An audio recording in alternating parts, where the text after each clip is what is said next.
This is our lecture on intelligence. It's found in Chapter 9 in your textbook. You'll notice Chapter 9 also includes some other information on cognition, which is great, but won't be included in this course. It's good information, so if you want to read that too, that's fine.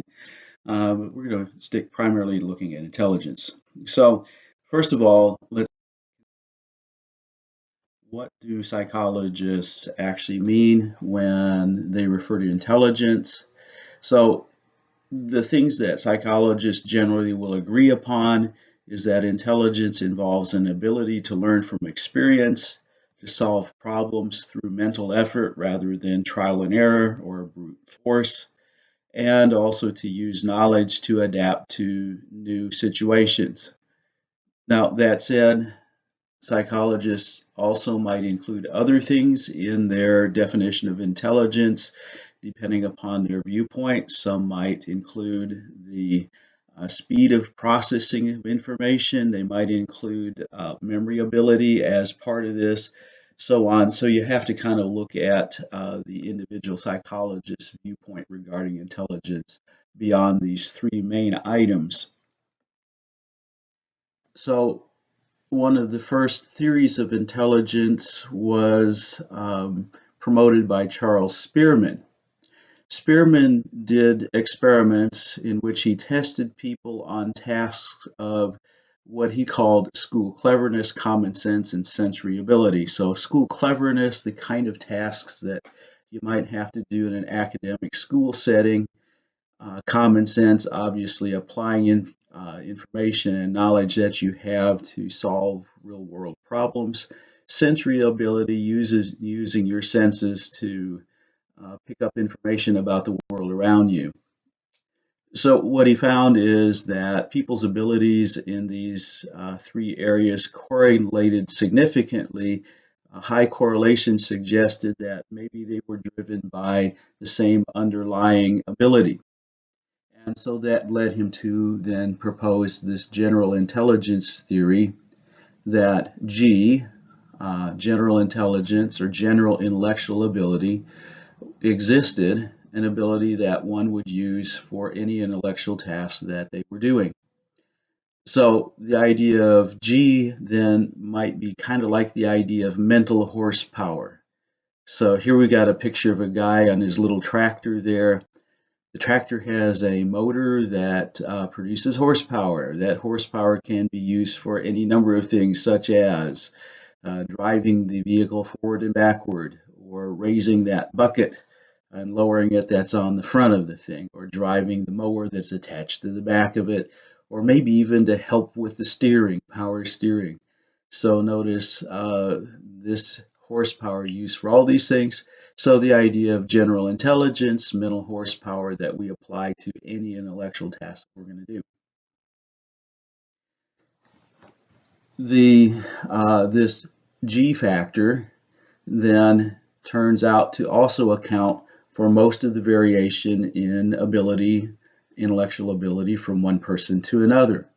So again, this supported this idea that there was this general intellectual ability. That said, a process called factor analysis did indicate that there were specific abilities that accounted for much of the remaining variance between people.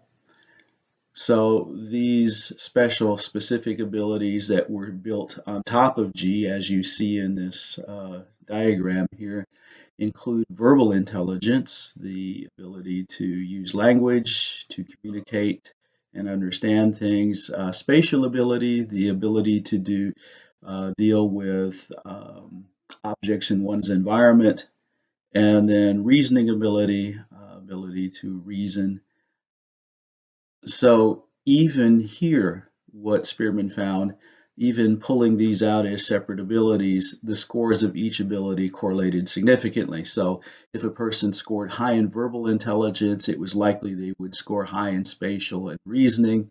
If they scored low in reasoning, then likely they would score low in spatial and verbal intelligence. So even there seemed to be a great deal of overlap, suggesting that these all, again, emanated from some underlying general factor.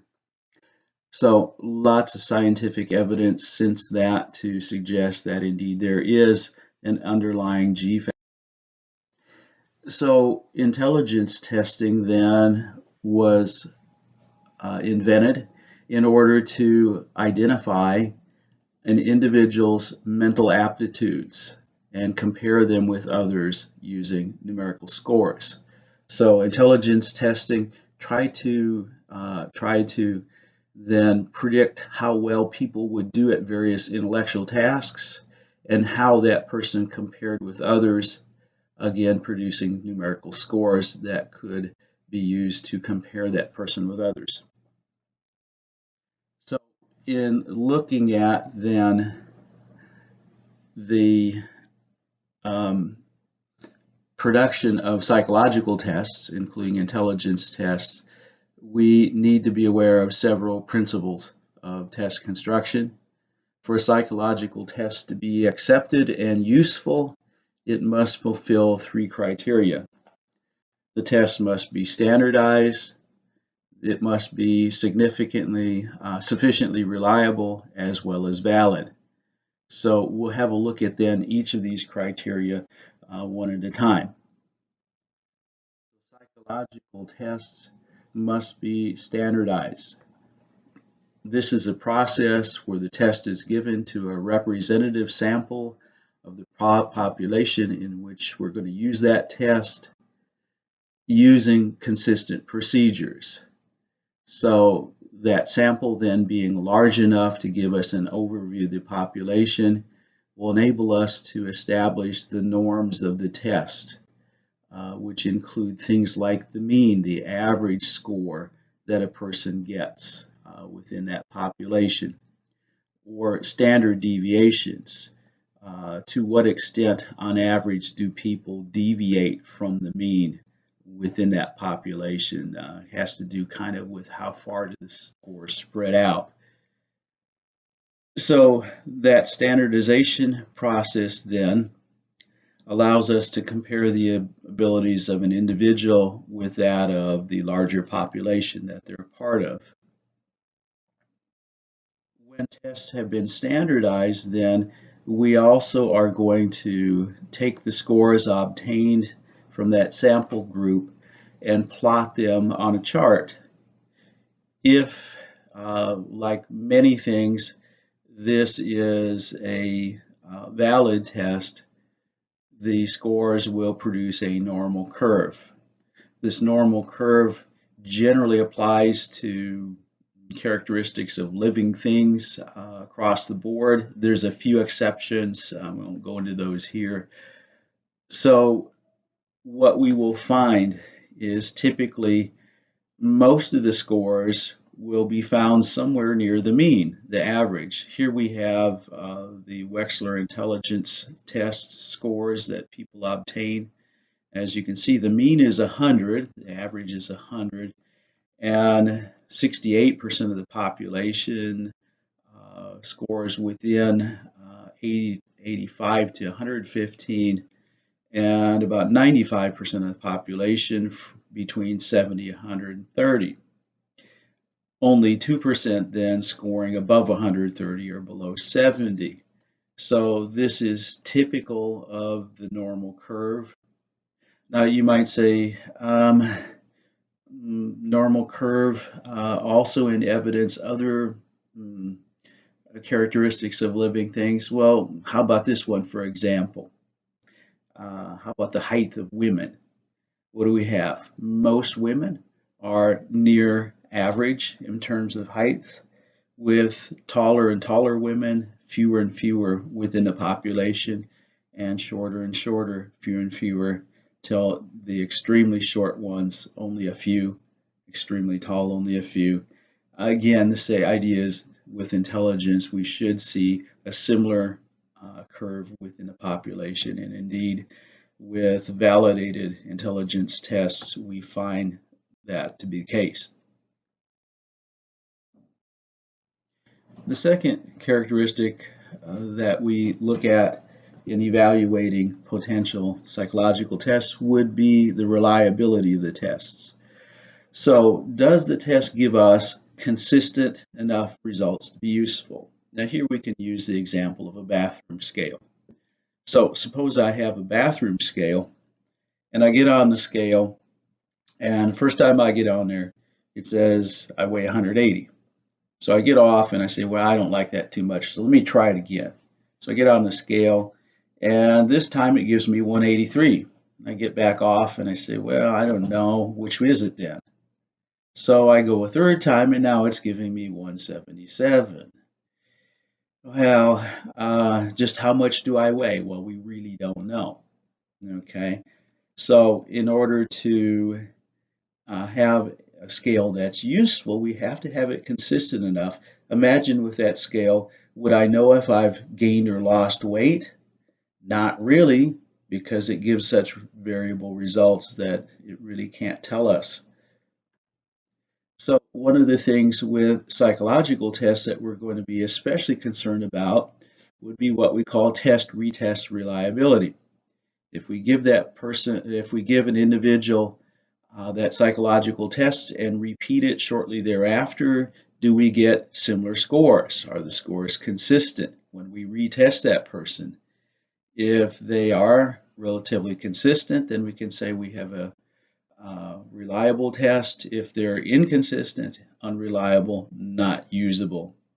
Now, in terms of standardized IQ tests that we'll be looking at in a few minutes, the reliability, it corresponds to a correlation of about 0.9. That's pretty high reliability, so pretty useful in that sense.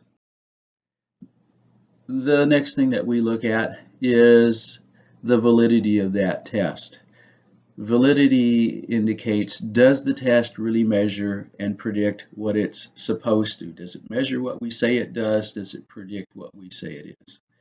For example, let's say that we're going to give you an exam, and I don't know, the last few chapters. And so you come in and take your exam, and you find that the paper is covered with unfamiliar symbols, some language you've never seen before. It's totally in a foreign language, and even unfamiliar symbols. Will that be a valid test of your knowledge? No, of course not, because you can't read the symbols on the page. So that's not going to measure what we said it was going to measure. It's not going to predict what we said it would predict. Same thing with psychological tests. So a couple types of validity that we will particularly be concerned about, particularly important, would be the content validity of the test. So do the individual test items actually measure the actual behavior or trait that we want to know about? Secondly, we will look at the predictive validity of the test. So is the person's future real-world performance consistent with the test's predictions? So if the test indicates that the person has a very high level of intelligence, do they do well on real-world tasks that require us to apply intellectual ability? Is it consistent with what the test predicts? So notice that one of the things that we have to also consider is we may have a test that is reliable. It might be consistent, but not necessarily valid. And again, go back to the bathroom scale analogy. So we may have a bathroom scale that's very consistent, but it's consistently wrong. Maybe it's always, 10 points off or something. Again, that's not going to be useful in truly assessing what actual weight a person has. Same thing would be the case with intelligence tests or any psychological tests. So the first intelligence test was designed by Alfred Binet and Theodore Simon. These psychologists were asked by the school system in Paris, France, to come up with a test that had two main purposes. The test was to predict children's school learning capacity, their capability of learning the type of tasks that you would be asked to do in school. Second purpose was to determine which children would need remediation, which kids would need a special program in order to learn effectively. So to come up with the test, Binet and Simon first of all gathered many questions, many tasks that children would be asked to do in school. They then obtained a large sample group of children from that school district and tested that sample group on the ability to do those various questions, tasks. They then noted what particular questions and tasks could be accomplished by children of each age. What could a typical 6-year-old do?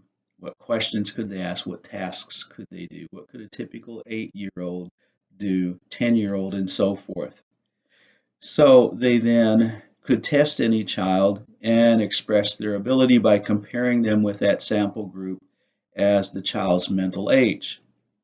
So if you had a child who was average, let's say they're an 8-year-old, their mental age would be 8. If they were average, if they happen to be above average, they might have a mental age of 9 or 10.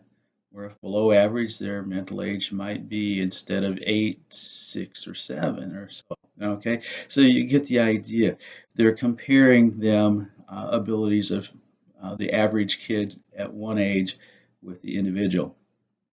Now, Binet had some concerns about this test in spite of producing it. His concern was that labeling kids on the basis of these test results might limit children's progress in school. Do you think that's a reasonable concern? In my classes where we're face to face, often students will say, yes, that's reasonable.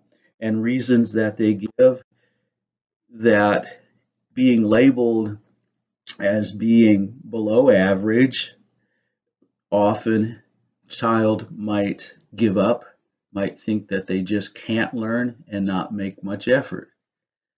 On the other hand, the labeling might also affect not only the child's effort, but might influence their teachers and educators.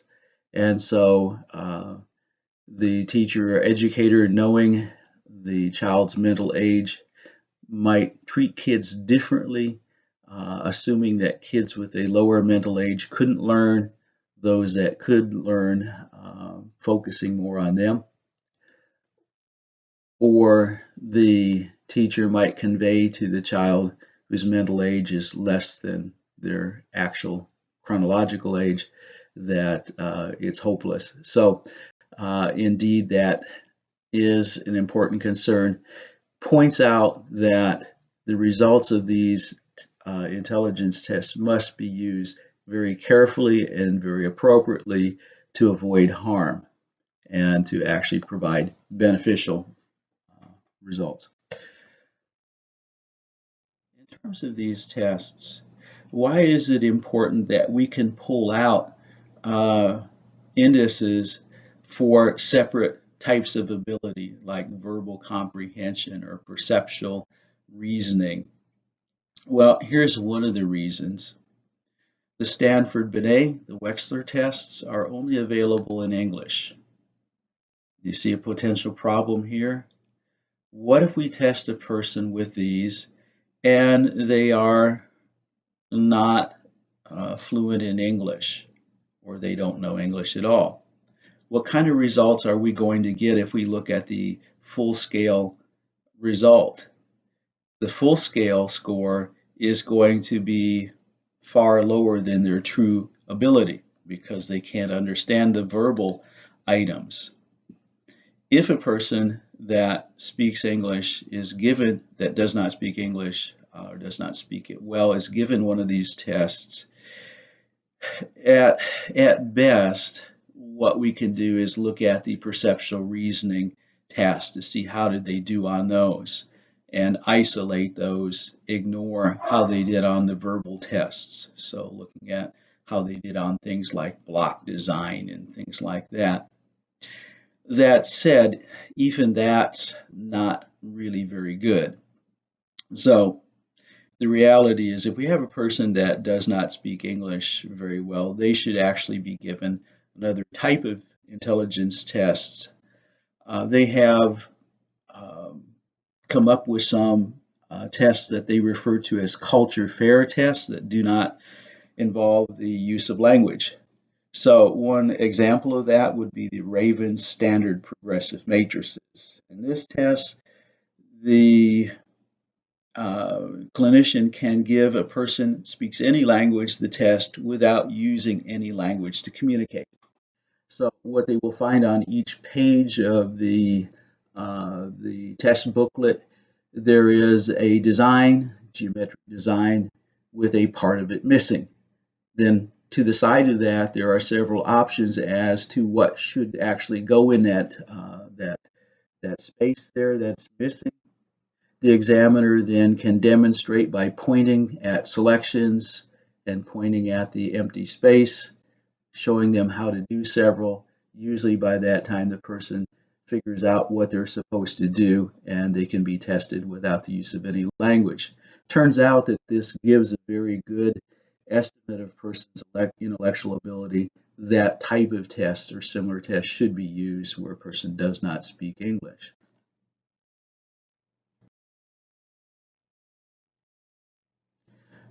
So now we're going to have a look at what are the meanings of the extremes of intelligence, extreme high and low end, those who score below 70 and are not able to achieve a score higher than 70, as well as those who achieve above 130. At each extreme, there's about 2% of the population. So those that score on the extreme high end will find that they generally have the potential to be unusually successful in academic environments and also to operate in more complex work environments. So these individuals often in school, they may find the pace that the other students go to be slow for them. Therefore, they can benefit from accelerated learning programs, gifted and talented programs where they can progress more rapidly than the average student. Generally, they'll do fine even if they're in with the average student if they apply themselves.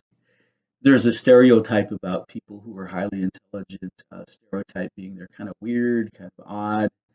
The actual research about this is generally they are socially pretty similar to everybody else, generally not oddballs. So that's kind of a false stereotype that we get, although there's always a few, of course. Now, the other end, the lower end, what we may potentially have here is intellectual disability. This is what we previously referred to as mental retardation, but now the law indicates that we're to use the term intellectual disability. So notice, though, that for a person to be diagnosed with intellectual disability, there is more than just unable to achieve a valid IQ score of 70. That's one of the indicators, but a second thing also must be present. The person must be unable to do age-appropriate tasks. So we have lists of tasks that the typical 6-year-old can do, typical 8-year-old. Like a typical 6-year-old can do things like what? Feed themselves, put on their clothing, introduce themselves by, giving their name, knows to look both ways before crossing the street, so forth, to do those kinds of things. So we can compare that person's ability to do these age-appropriate tasks with other kids their age. If they can do those age-appropriate tasks for their age, they do not have intellectual disability, no matter what their intelligence score says. So both of these things must be true. Now, why is that important? Well, every once in a while, someone is misclassified in the educational system. due to someone only looking at an intelligence score. When that happens, the person is limited. They're put into a program that doesn't allow them to fully develop their true capabilities. And I'll give you an example. When I was doing clinical work, we had one boy that was sent in with some severe problems with depression. And in trying to get a handle on just what was the root cause of his depression, he made comments about how in school he was in the special education classes, but part of the day he was with the rest of the kids. And he said, I'm able to do those math problems the other kids are doing, and I can do the other stuff they're doing. I don't understand why I'm in this other class much of the day. So just in talking with him, it seemed as if he was of a normal intelligence. So we gave him an intelligence test, and indeed he was within the normal range. They had misdiagnosed him as having intellectual disability when he didn't. Interestingly, when we got that straightened out with the educational system, he ceased to have problems with depression. He knew something was wrong. So whenever you see anyone that seems to be misclassified, you need to question that and make sure they've considered the person's ability to do age-appropriate tasks. And also that they've looked to see, is that intelligence score a valid score? By the way, looking at that, what things could produce an invalid intelligence score? Well, one would be if the person was not proficient in English and they're given the test, this is going to give false results. Beyond that, when the standardized intelligence tests are given, the examiner is supposed to discontinue the test if a person is in evidence of anything that might bias, throw off the results of the test. So if we have a child being tested and they are too nervous about the test, or if they are hostile to the test, they are not cooperative to take it, or if they're unable to concentrate, not able to concentrate on the items in order to accomplish them, or if the child is sick or has undergone some trauma very recently, all of these things might invalidate that intelligence test. The examiner then is to not give the test or to discontinue this when the things appear and reschedule it. Unfortunately, sometimes that doesn't happen. So again, we need to evaluate also, is that intelligence score valid by looking at that. So you might ask, well, what are some of the causes of intellectual disability? Sometimes the cause can be biological. For example, Down syndrome, trisomy 21, the person has an extra chromosome on that 21st pair of chromosomes. There's an extra one there. And so the cause of intellectual disability in this case is purely biological. And as most people with trisomy 21 will also have intellectual disability. Other biological causes might be what? Damage to the brain. Okay. Now, the cause can also be environmental. For example, exposures to high levels of lead in early childhood can cause intellectual disability. Here in the US, that's generally not a problem, although you might have heard in the news a few years ago, Lansing, Michigan had high levels of lead in their city water supply, which hopefully didn't result in problems with children growing up at that time. But generally speaking, we don't have much problem with that here in the US, but in other parts of the world, exposure to lead might be greater, and hence greater cause of intellectual disability. Other environmental causes might be simply lack of ability to develop one's intellectual capabilities. If we take a person and we lock them up in a closet for the first 15 years of their life where they don't interact with anyone, have the opportunity to explore their environment, learn anything, Yeah, when we get them out of there, they are likely to display intellectual disability just due to that deprived environment. In some cases, there may be also a combination of both biological and environmental factors that lead to intellectual disability. Here's a chart showing you then degrees of intellectual disability and what they represent. So we'll just have a look at that. Most people have an intellectual disability. It will be of a mild category. Intelligence scores ranging from 50 to 70. 85% of people with intellectual disability fall within that level. Academically, they may reach a sixth grade level. So if you think about what a sixth grader is able to typically do academically, they can reach that level with proper education. As adults, with assistance, they may be self-supporting. In other words, that they may be able to have a job to earn some money. That said, complete independence as adults, they're probably going to need some assistance. Even if they can live in an independent environment, they're probably going to need someone to help them balance their checkbook and so forth. And you say, well, what kinds of jobs can these people do? Well, you might see some very simple things, a greeter, or even, a cashier, since things are mostly done by computers, they may be able to handle that.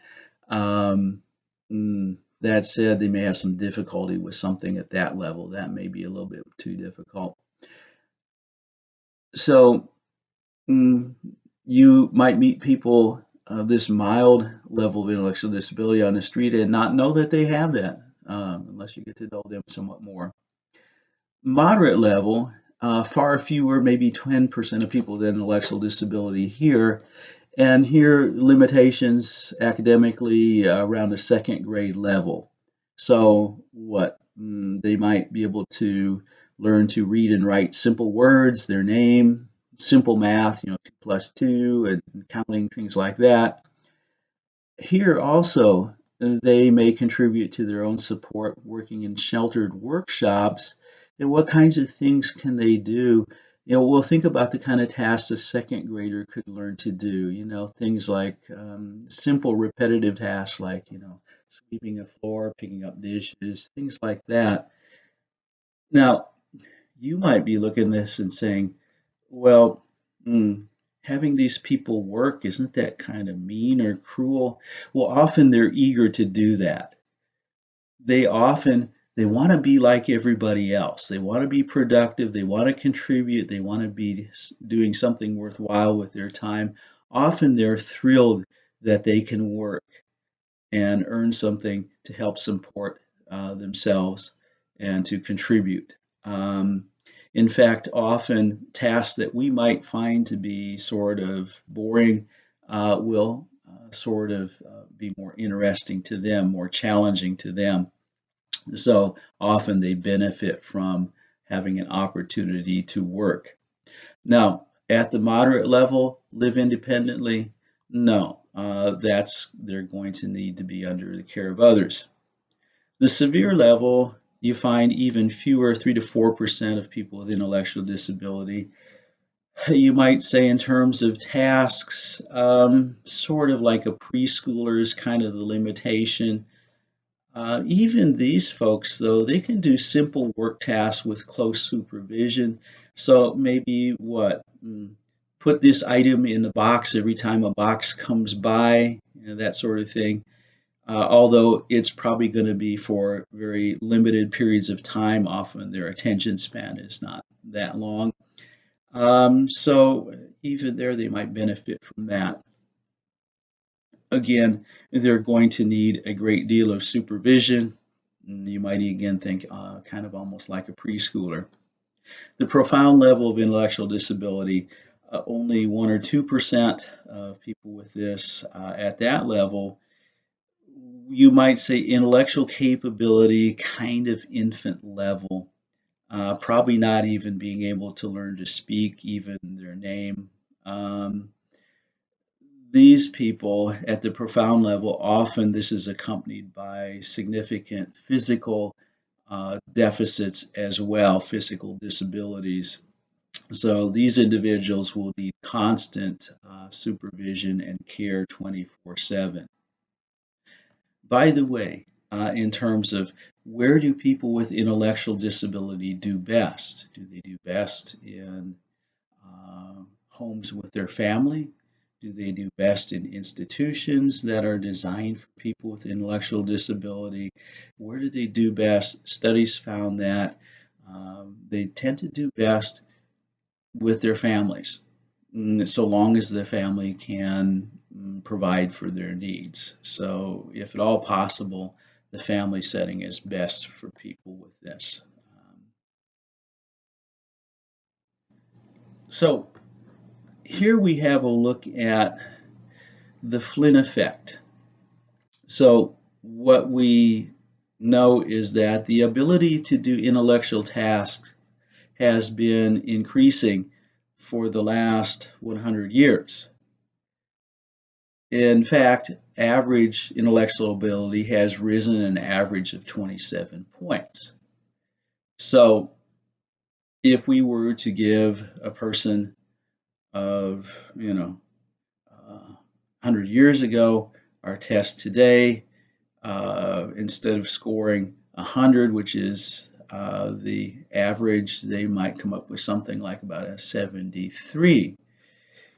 So for this reason, they've had to re-standardize the intelligence test to update how it's being scored so that 100 remains average.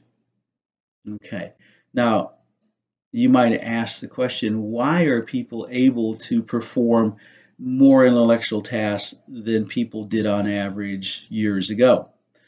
And here are some of the reasons they believe that there's been this improvement in the average intellectual ability. One would be technology in the form of medical technology, and particularly immunizations that have all but wiped out many childhood diseases that impact brain development. So when people don't get those diseases, then the average ability goes up. By the way, you might wonder about other technology like computers. Well, as you can see on the chart, the whole trend started well before we began having computers available to the average person, and it doesn't seem that even the availability of computers has really had much effect on that upward curve. It seems to be continuing about the same. Um, what else? Also, there is the ability of a reliable food supply. So 100 years ago, malnutrition in childhood was quite common, and this impacted brain development and therefore, again, average ability to do intellectual tasks. Third thing that we think is significant is the availability of education for all for longer periods of time.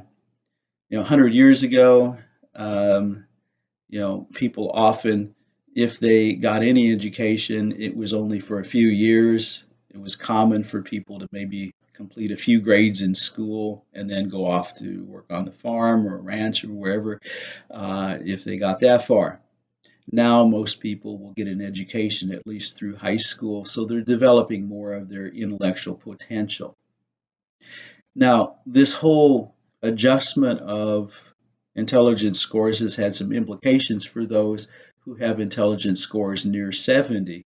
So as the ability goes up, as they have renormed those tests, that meant that some people that had intellectual disability now are more capable than people of years ago, hence more people with intellectual disability being able to be somewhat independent. So now we take up the question of nature and nurture. To what extent does each influence intelligence scores? Is intelligence heritable, inherited? Is it produced primarily by one's environment?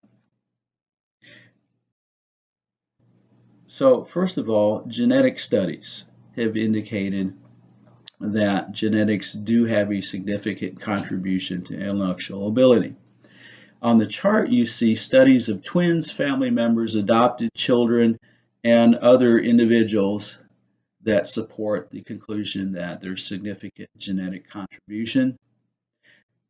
As you can see on the far left, identical twins raised in the same home, a very high correlation in their intelligence scores. In fact, to the extent that scores of identical twins raised together pretty much indistinguishable from the same person taking that intelligence test on 2 different days. Now, if we then move to the next column, looking at identical twins raised in different families, separated early in life, we still see a great deal of correlation between their test scores as well, their IQ scores, although not quite as similar as identical twins raised in the same home. So this suggests a great deal of the effect being genetic, but some environmental effect. Then as we go to individuals, family members who are less and less genetically related, we also see less and less correlations of their intelligence scores. So taking all this research together, and there's been a lot of it, we could estimate that the effects of genetics on intelligence scores, the effects of variation from one person to another, probably 50 to 75%, somewhere in that range. So if you had to choose, is genetic or is intelligence more genetic or is it more environmental? You'd probably have to choose genetic, although we're going to see some exceptions to that. Here's another thing looking at adoption studies that suggest genetics are very significant. So they compared adoptive children with their biological parents in intelligence. So what they saw is a small but shrinking correlation in verbal ability to adoptive parents at a very early age. And so even at an early age, the adoptive child still resembled their birth parents more than the adoptive parent. As children got older, though, similarity with the birth parent increased to the point where by the time you got to age 16, the influence of that adoptive environment had waned and pretty much approached zero. And that said, as you can see, the adopted child now at age 16 almost as similar to their birth parents in intelligence as children who are raised by their actual parents. So notice that as people get older, the effects of early environment seem to be less. The effects of genetics seem to be greater. Now, we haven't said that environment plays no role. In fact, it plays a critical role in early childhood. Early neglect impoverishes intelligence significantly. We've learned this by studying Romanian orphans who were discovered after the communists went out of power. These orphanages, they had kids that were there that were basically in a warehouse for children, and their environment was such that no one interacted with them. They had nothing to do. They were kept in cribs all day. Someone would come by and feed them, but they didn't interact with them. The cribs were such that they couldn't even really see and interact with the other kids. So what they found is these children had significantly, severely delayed intellectual development. You had children age 6 that couldn't speak a word. You had kids that were, age 4 that couldn't even sit up on their own, things like that. Now, what they found, of course, they removed these children from these institutions immediately and had them adopted by normal families. And what they found is they began catching up with other children in their intellectual ability. However, the older the child was, the less able they were to catch up. What we gain from this is that early environment is very important for intellectual development. And in fact, poverty, malnutrition, social deprivation, in other words, being deprived of interacting with other people, or illness or disease can override genetics, and the person cannot develop their full genetic potential given these kinds of conditions. Again, early environment being a very important one. So here's a particular situation where environment is critical. Notice, though, any of these conditions, that is going to lower people's intelligence, so that, in fact, differences in genetic potential may not even be evident. Okay. Another indication that environment matters would be the effects of schooling on intelligence scores. So schooling correlates with small variations in intelligence scores. For example, if we test kids, give them an intelligence test at the end of the school year, and then we administer it again after summer break, we find their scores drop just a little bit. They haven't been exercising their intellectual abilities as much during the summer. The early kindergartner study also indicated this.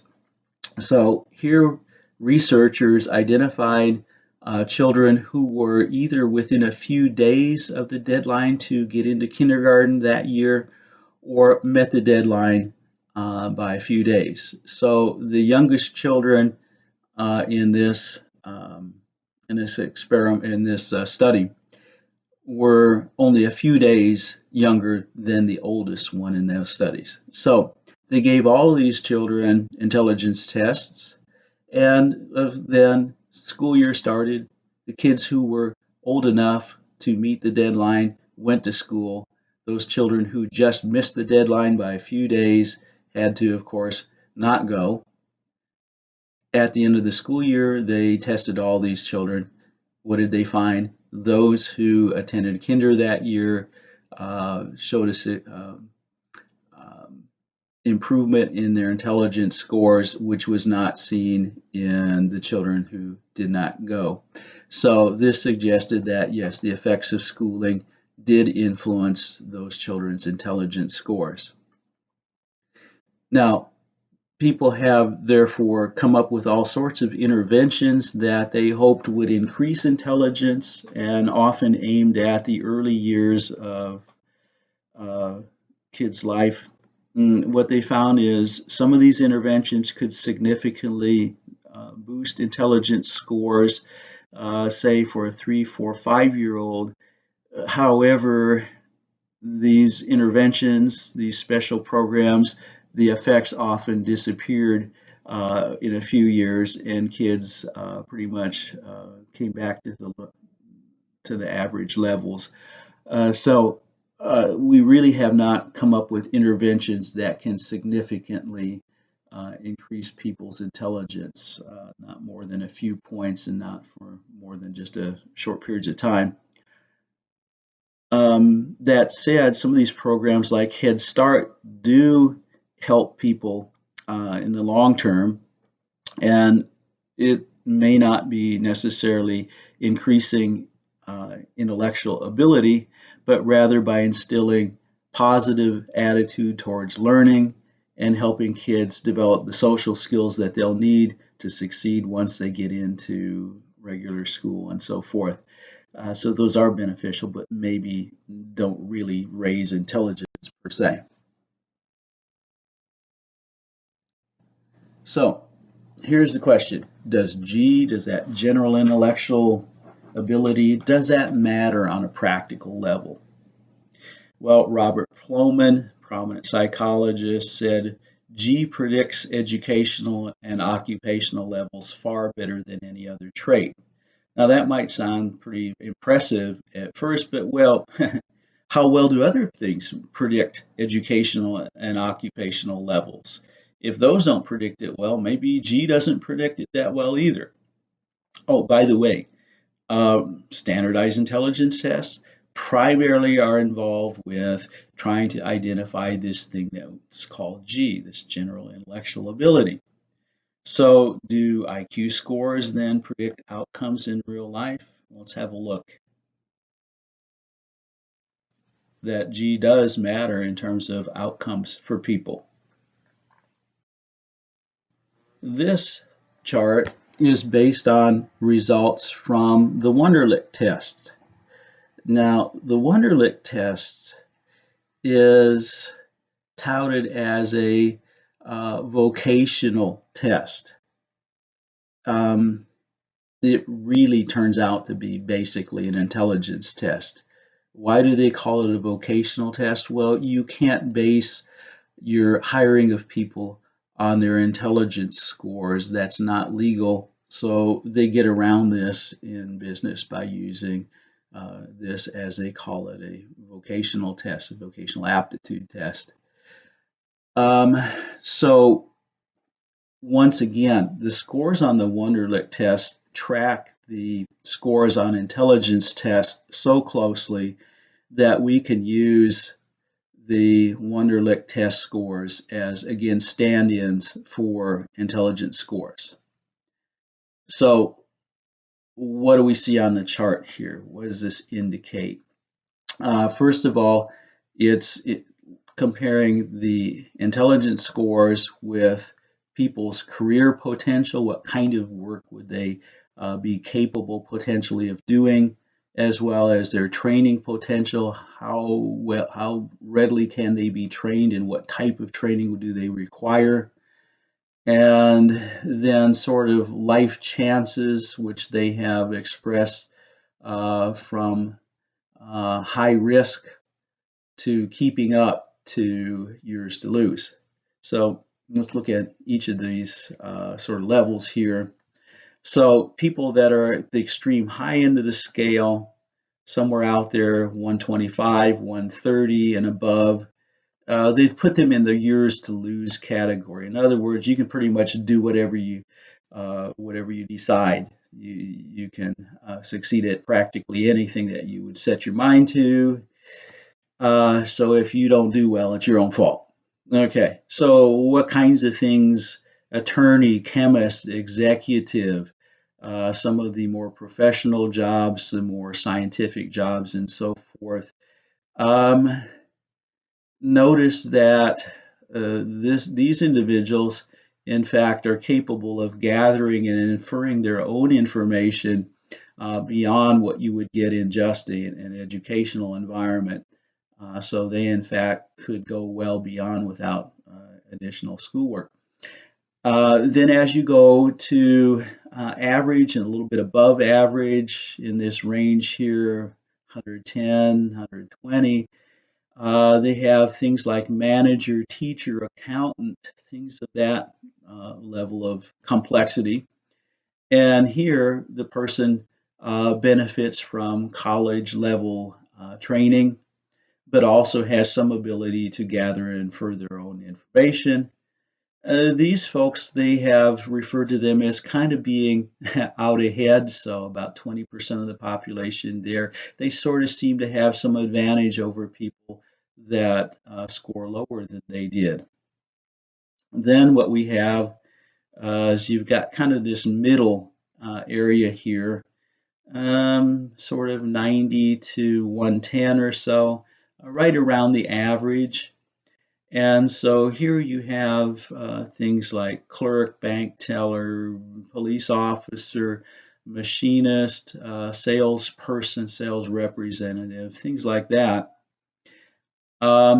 These folks, their training often is going to involve some mastery learning. In other words, doing tasks until they can do them correctly, hands-on learning.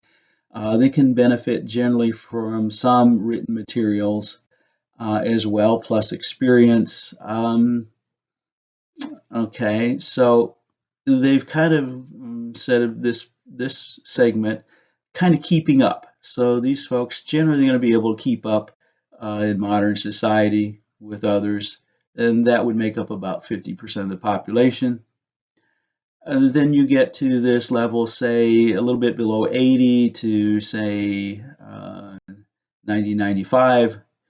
What you have there, the type of work might be assembler, food service worker, nurse's aide, where there's some very repetitive procedures, things like that.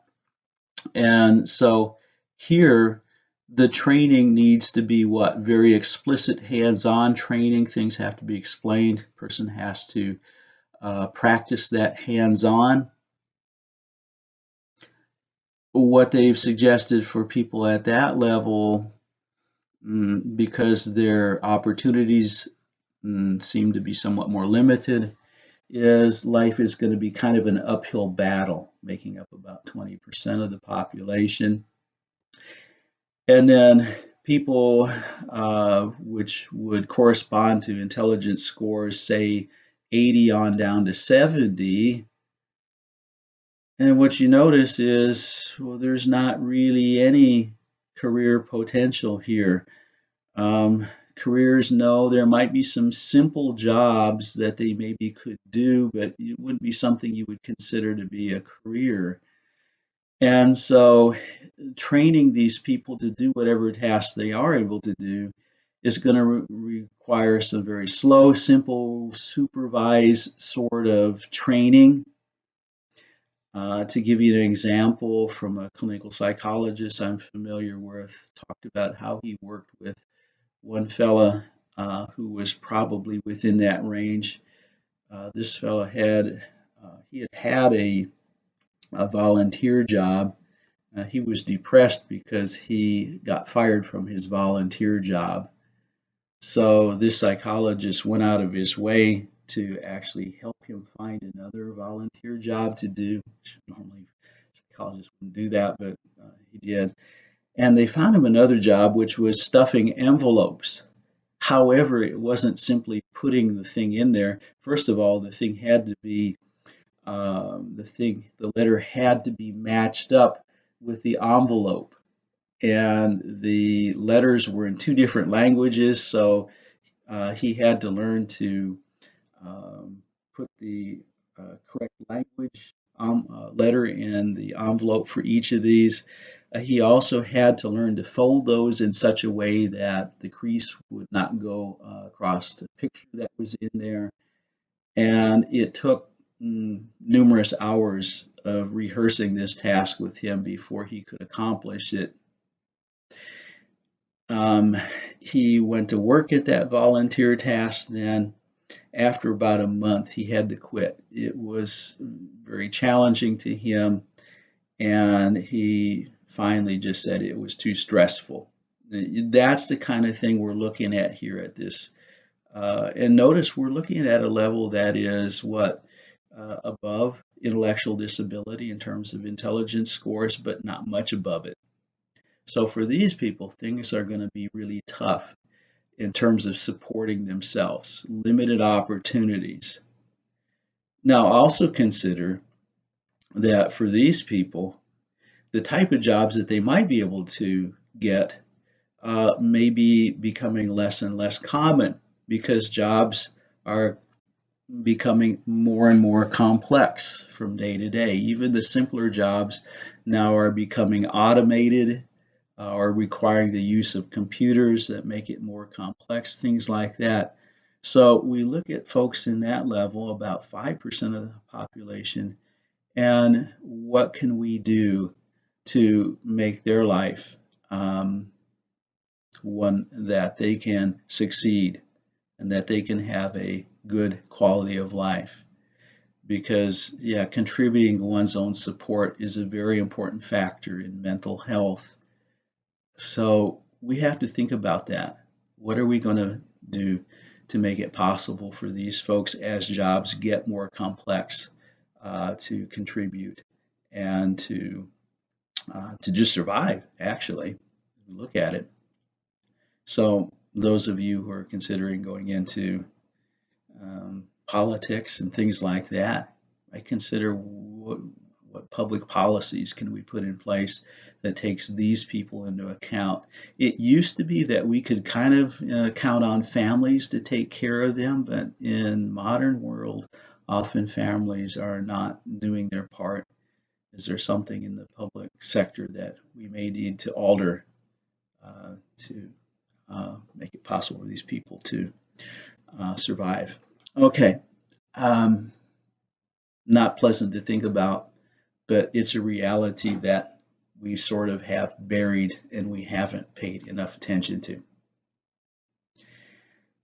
So obviously, for people at that very low end of this scale, yeah, G does matter. It means that they're going to have some potential difficulties in life if they don't have the assistance of others. Okay, other evidence that G matters. This comes from military applications regarding the AFQT and G. So the AFQT is the Armed Services Qualification Test. It's part of the Armed Services Vocational Aptitude Battery, the thing that people have to take to be admitted to the military. And once again, this AFQT, the scores here also correlate very highly with IQ scores. Even if you look at the sections of the AFQT, arithmetic reading, word knowledge, paragraph comprehension, mathematical knowledge, they're very similar to the types of tests that you have on intelligence tests. So again, we can look at scores on AFQT as being sort of stand-ins for G for intelligence scores. So normally, to be admitted to military service, one has to come out in the 30th percentile of the FQT to be admitted, which is equivalent to about IQ of 92 and up. Okay. Now, this particular standard was relaxed during the Vietnam War when they needed more military recruits. And so they lowered the standards to allow people in lower percentiles, the 10th to 30th percentile, to also be enlisted into the military. So that would be the equivalent of allowing people with IQs of 72 to 91 to be admitted. So here's what they found. Those recruits that were in that bottom 10 to 30% percentile, after 12 to 24 months of training, they had not reached the level that the soldiers in that 30th percentile and up had reached at 3 months. Now, as time progressed, they were also remained behind. So the idea had been, well, in the military, we've been training people for many years. We're good at that. So, yeah, we can train these people up and get them up to speed with just more training. But it turned out to be so cumbersome and so problematic that it just really was not effective. So they again returned the standards to what they were previously.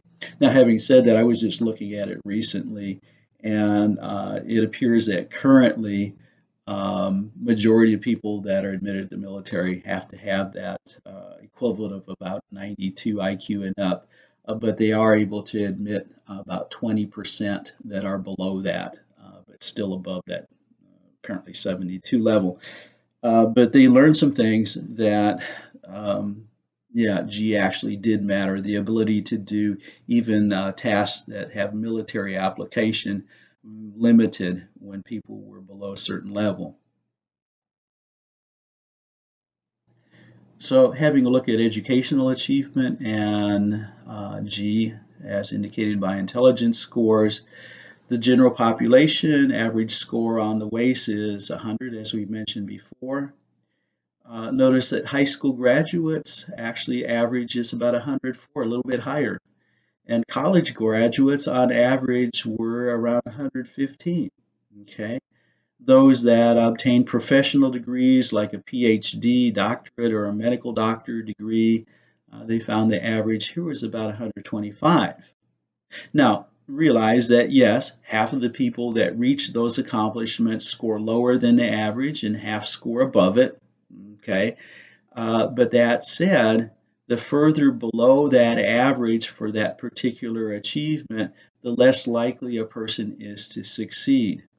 So here's a situation where, we like to tell people you can be anything you want to be, but it appears that that's not 100% true. If you want to be a medical doctor, um, if your IQ scores are a little bit below that average, you may be able to do it. Um, if they're even a bit lower, you it becomes less and less likely you're going to be able to achieve that. If you do achieve it and you're significantly lower than that, it basically took working day and night. And so, when we talk to people about their potential, it might be a little bit better to be somewhat realistic and say, you could readily do these things. Now, if you want to do this, it's going to be a real stretch and you're going to have to work your behind off, but maybe you can do it. In some cases, though, it may be also better to say, um, you're probably better to focus on something that is realistic and that you're going to be able to live a pretty normal life and not be completely consumed by that and have some other things in your life. So something to think about.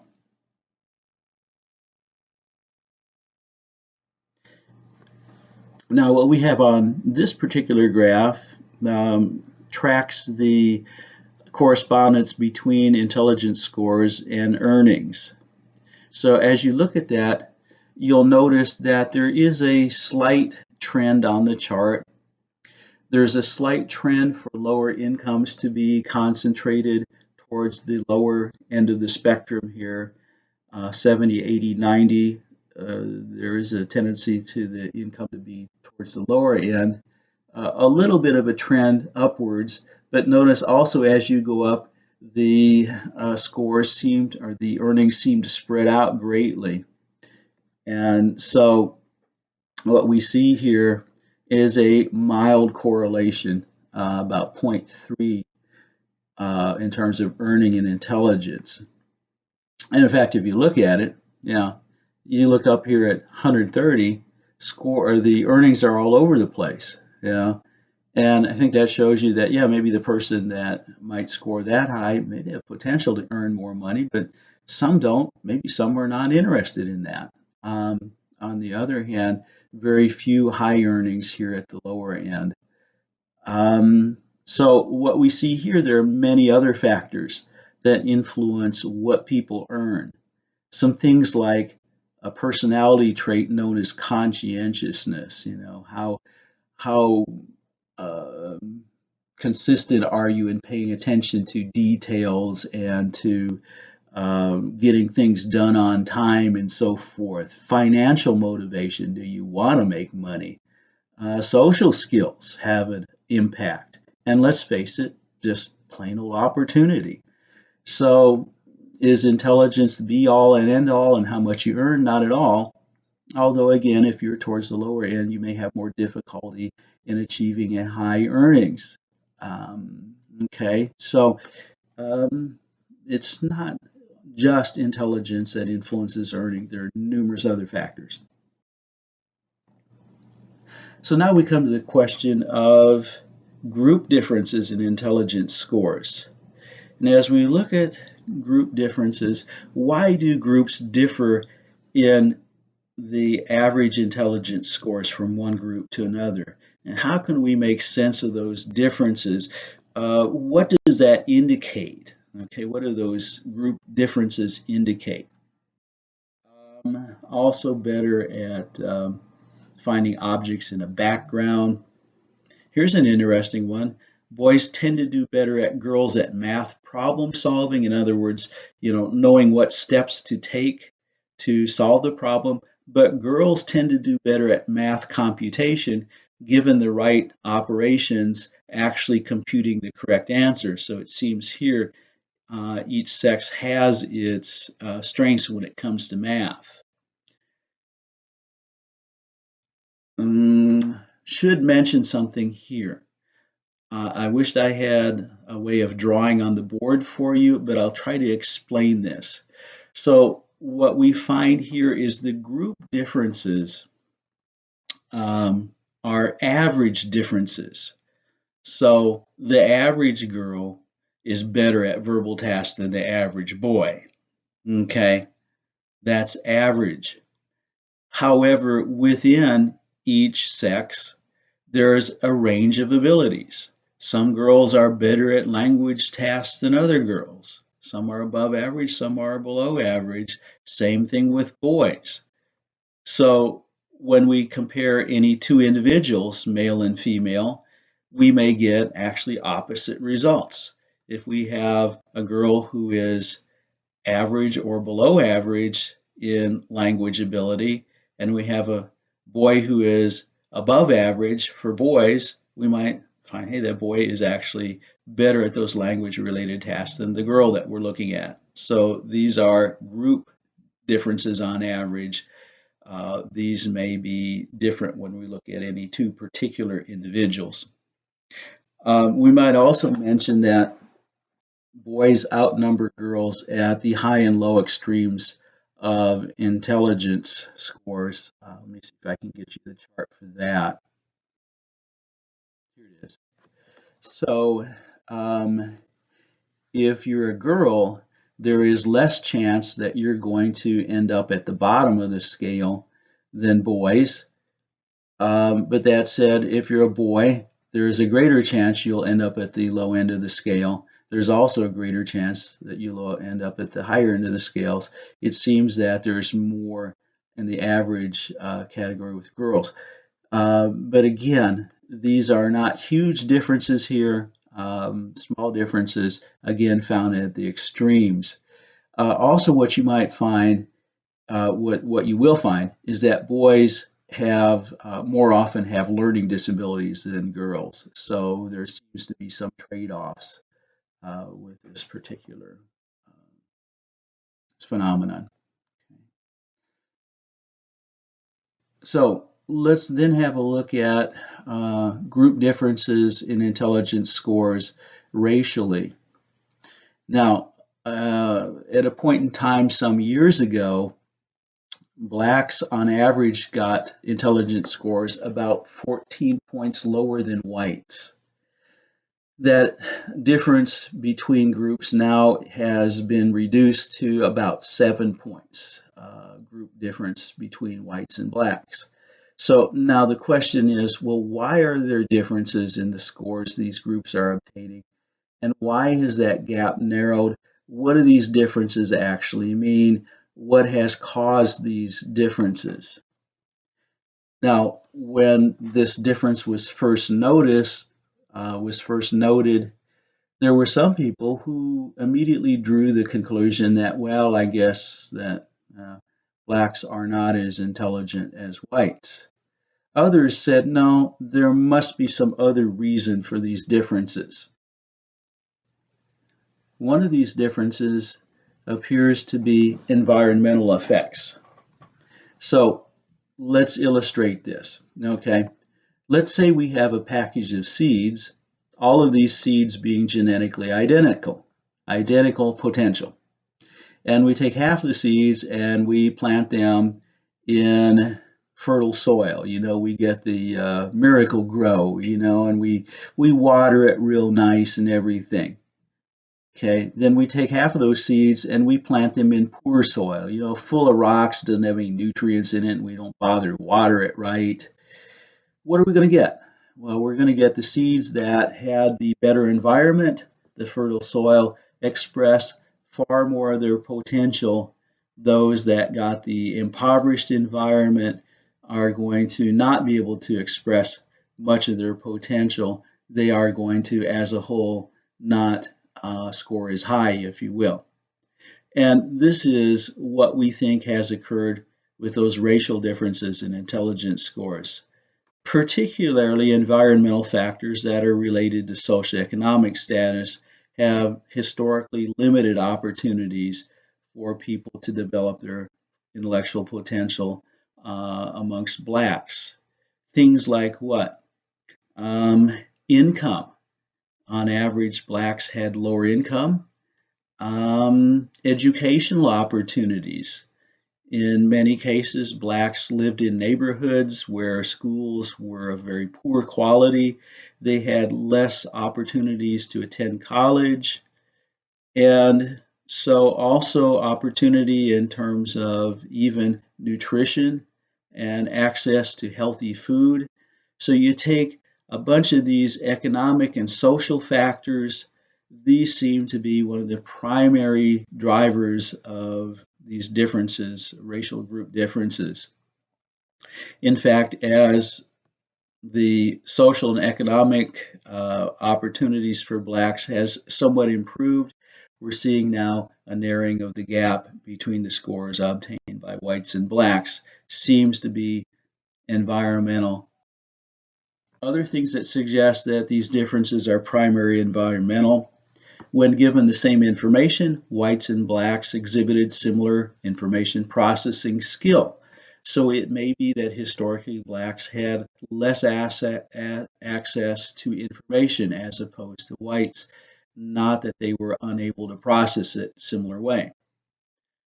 Also, when they compared white and black infants, they found they tended to score equally well on tests that would predict future intellectual ability.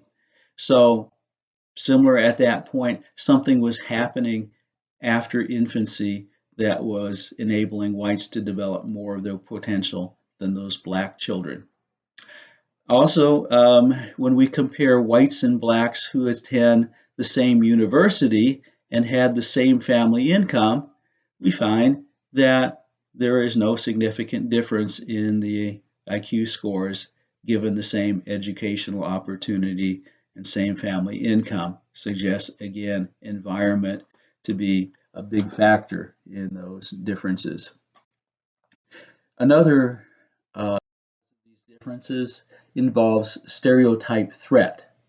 Textbook defines this as self-confirming concern that will be evaluated based on a negative stereotype. So what that means is if you are dealing with a negative stereotype, let's say you've been told, well, your group doesn't do well on this particular kind of test. When you're given that test, that concern, that negative stereotype is going to interfere with your ability to actually perform your best. So given that stereotype, you might say, well, I'm going to show them, I'm going to really do well. But notice that puts pressure on you that may interfere with clear thinking.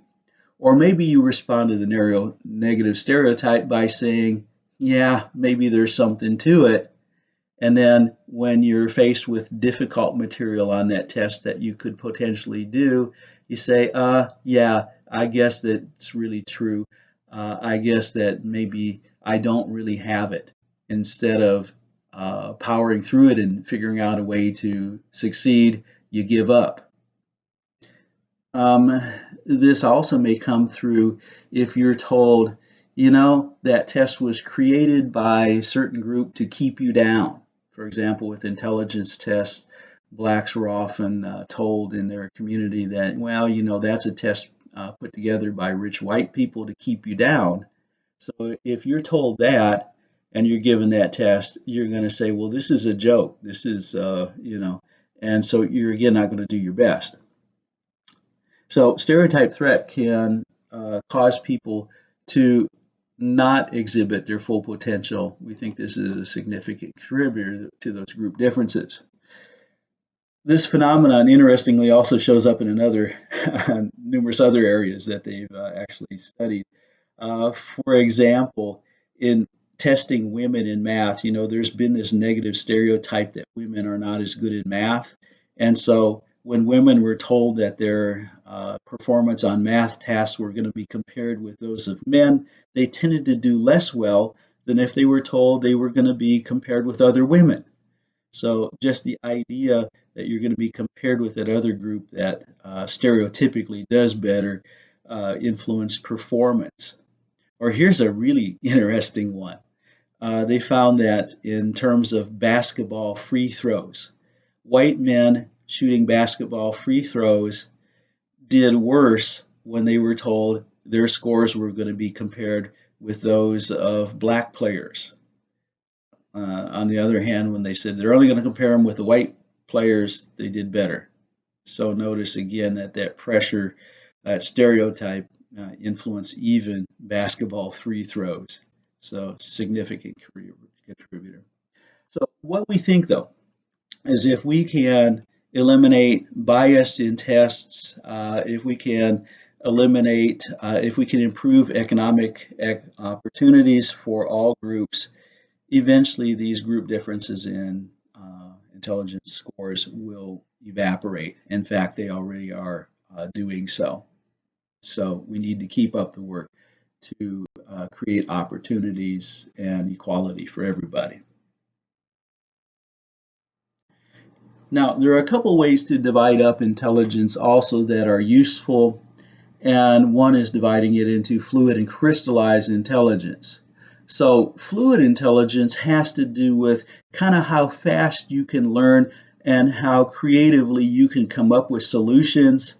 So fluid intelligence would be, for example, looking at that matrix in the top left box there and figuring out, what figure should fit into that matrix, or what number best completes that series of numbers you see there, or looking at those letters there in that box, what set of letters is different from the others, and figuring that out.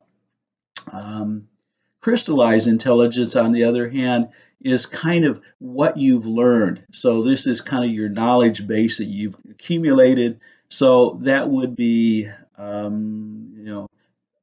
answers to questions like, where's the Sahara Desert? What continent is it on? What's the world's population? And so forth. Kind of accumulated knowledge, or word vocabulary knowledge. What word is the same as astute, and so forth. So with these two types of intelligence, then notice there is a different trajectory through the lifespan on these. Although they both increase together with one another through our 20s, then as we pass our mid-20s, they begin diverging. And fluid intelligence begins tapering off. So those creative problem solving abilities tend to be less active as people get older. On the other hand, crystallized intelligence continues to accumulate. So cultural knowledge, vocabulary, knowledge of facts continues to accumulate. But what we get as these two diverge is they sort of average each other out, so that intelligence scores overall tend to stay pretty consistent. So now we go to finally looking at other theories of intelligence beyond that general intellectual intelligence. These theories of intelligence generally do not have the as solid of scientific backing. So in some cases, we might question whether they fit our definition of intelligence, or they might be considered maybe as more talents and abilities separate from that of intelligence. But let's have a look at them. So first of all, you have Howard Gardner's idea of multiple intelligence. And this was the idea that we have various forms of intelligence that are separate from one another rather than one overriding factor. Now, Gardner came to that conclusion after studying people that had brain damage, which simply prevented them from doing certain tasks, but other tasks were untouched, and also studying people with savant syndrome. These savants would be people who, if we gave them an intelligence test, would score in the range of intellectual disability, but they had some one amazing ability that they could do. Like this fella here could listen to any long, complex musical composition and then sit down at a keyboard and play it back note for note perfectly, although he would have to have somebody to care for him uh, completely. Or this fella here, I think his name is Kevin Peake, could look at a page in the book and recite everything that was on that page, although he could understand none of it and had to have, again, people completely take care of him. Or this fella here could look at anything and create a incredible sculpture, but yet, again, unable to do even the most basic schoolwork that other kids could have done. So these savants, according to Gardner, suggest that we might have very separate intellectual abilities that were unrelated to one another, unaffected by one another. We might have this ocean of ability, or this island of incredible ability within an ocean of disability. Again, creativity and practical application seem to be things that don't necessarily correlate with what we traditionally measure. Traditional intelligence test doesn't correlate always highly with that. In fact, these things also seem to be things that are more prone to be developed with practice as well. So once again, we might say, well, these are maybe more mm, correctly thought of as abilities rather than types of intelligence. That said, are they real? Yes. Do they make a difference? Yes, but maybe just we should call them something else. Once again, with this concept of emotional intelligence, I would suggest that it maybe doesn't quite square with what we traditionally have thought of as intelligence. Um, Maybe it's a combination more of the ability of emotional regulation, emotional awareness, and learned social skills. That said, are these abilities real? Yes. Do they affect how people do in life? Yes. But again, maybe we ought to call them something other than intelligence. So there you go on that one.